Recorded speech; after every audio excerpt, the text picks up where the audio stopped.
கோவப்பட்டு எது வேணாலும் சொல்லாங்க. பட் குற்றச்சாட்டுகள் வைக்கும்போது யோசிச்சு குற்றச்சாட்டுகள் வைக்கணும். இது நாட் ஓன்லி ஃபார் வெப்சைட்ஸ் நான் சொல்லலை. பொதுவாகவே வந்து இது வந்து எங்களுக்கு சாதகமாக வந்து வெப்சைட்ஸ் செயல்பட்டாங்க அப்படின்னு நான் சொல்ல மாட்டேன். எது நேர்மையோ, எது நியாயமோ, எது கரெக்டான ஒரு விஷயமோ அது கொண்டு போய் சேர்ந்துருக்கு. ஸோ அந்த வகையில் வந்து அவங்கவுங்க தனிப்பட்ட கருத்து, அது நான் ஒன்றும் சொல்லிக்க விருப்பப்படல.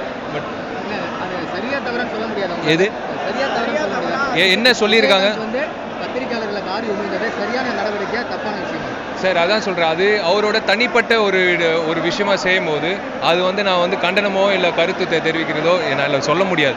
இது வந்து என்னை பொறுத்த வரைக்கும் நான் அந்த மாதிரி பண்ண மாட்டேன். அவ்வளோதான், நான் அதான் சொல்ல முடியும். ஏன்னா அந்த ஒரு விஷயம் வந்து யோசித்து பண்ணும்போது அது எந்த அடிப்படையில் எங்கே போய் சொன்னாங்க எதுன்னு சொன்னாங்க நான் பார்க்கல. அது நான் கேள்விப்பட்டிருக்கேன்.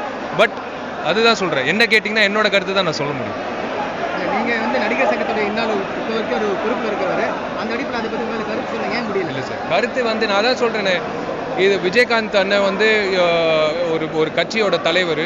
அவர் வந்து கோவப்பட்டு ஒரு விஷயம் பண்ணியிருக்காரு. ஸோ அந்த விஷயம் பண்ணியிருக்கும் போது அவர்கிட்ட தான் நீங்கள் விளக்கம் கேட்கணும். என்கிட்ட வந்து விளக்கம் கேட்டு பிரயோஜனம் இல்லை. என்னோட தனிப்பட்ட கருத்து தான் நான் சொல்ல முடியும். I cannot explain that. அவர்கிட்ட கேட்கப்படும் விளக்கத்துக்கு தான் அவர் அந்த மாதிரி நடந்துக்கிறாரு. அதை பற்றி உங்கள் கருத்து என்ன? நடிகர் சங்கம் கோவப்பட்டு பண்ணியிருக்காரு, அவ்வளோதான் நான் சொல்ல முடியும். சரியானதுன்றீங்க? சரியா இல்லையான்றது அவரை தான் நீங்கள் கேட்கணும். நான் வந்து சரியா இல்லைன்றது நான் வந்து பப்ளிக்காக நான் பார்க்கும்போது சில விஷயங்கள் தவிர்க்கலாம். இப்போ நீங்கள் கேட்டீங்க சிம்பு விஷயத்தில் வந்து பீப் சாங் வந்து உங்களுக்கு நீங்கள் கண்டனம் தெரிவிக்கிறீங்களா இல்லையான்னு. அதே தான் சொன்னேன், 4 செவத்துக்குள்ளே வந்து பண்ண வேண்டிய விஷயத்த வெளியில் வந்தால் சர்ச்சைக்குரிய விஷயமா மாறும். ஸோ அது வந்து ஒரு நடிகர் சங்க பொதுச் செயலாளராக நாங்கள் வந்து அறிக்கை கொடுத்து நாங்கள் தெரிவித்தோம் எங்களோட கருத்து. அது அவர்கிட்ட தான், கேப்டன் அண்ணன் கிட்ட தான் நீங்கள் நீங்க நினைக்கிறீங்க.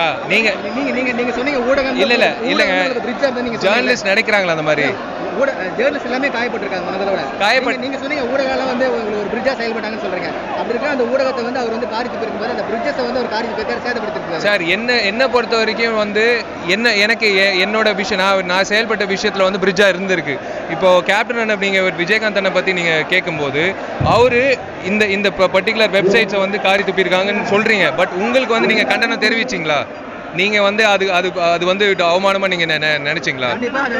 அப்ப கண்டிப்பா தவிர்த்திருக்கலாம். அதான் நான் சொல்றேன். இல்ல ஒரு நிமிஷம், இன்னைக்கு கூட பத்திரிகையாளர்களை தேமுதிகவினர் ஓட கல்லெடுத்துக்கு அடிச்சு விரட்டி இருக்காங்க. இந்த சூழல் வந்து என்ன மாதிரி இது ஒரு நல்ல ஆரோக்கியமான சூழலா இருக்குமா தமிழ்நாடு பொறுத்த வரைக்கும்? சார் அதான் நான் சொல்றேன் சார், ஒரு விஷயம் இன்ஃபேக்ட் ஜேர்னலிஸ்ட் பொறுத்த வரைக்கும் ஜேர்னலிஸ்ட் கிட்ட நீங்கள் இப்போ வந்து பேசுகிற விதமாக இருக்கட்டும், ஜேர்னலிஸ்ட் கிட்ட நீங்கள் என்ன பேசுகிறீங்களோ எல்லாமே வந்து ஒரு முறைன்னு ஒன்று இருக்குது. ஜேர்னலிஸ்ட் மட்டும் இல்லை, எல்லா தரப்பில் எல்லா துறையில் இருக்கிற சார்ந்த ஒரு விஷயம் நடக்கும்போது அது சர்ச்சைக்குரிய விஷயமா மாறி அது வந்து கண்டனம் தெரிவிக்கிறாங்க இல்லை வருத்தம் தெரிவிக்கிறாங்கன்னா அதான் நான் தனிப்பட்ட முறையில் என்ன கேட்டிங்கன்னா அது வருத்தம் அது வந்து தவிர்த்திருக்கலாம். That's all.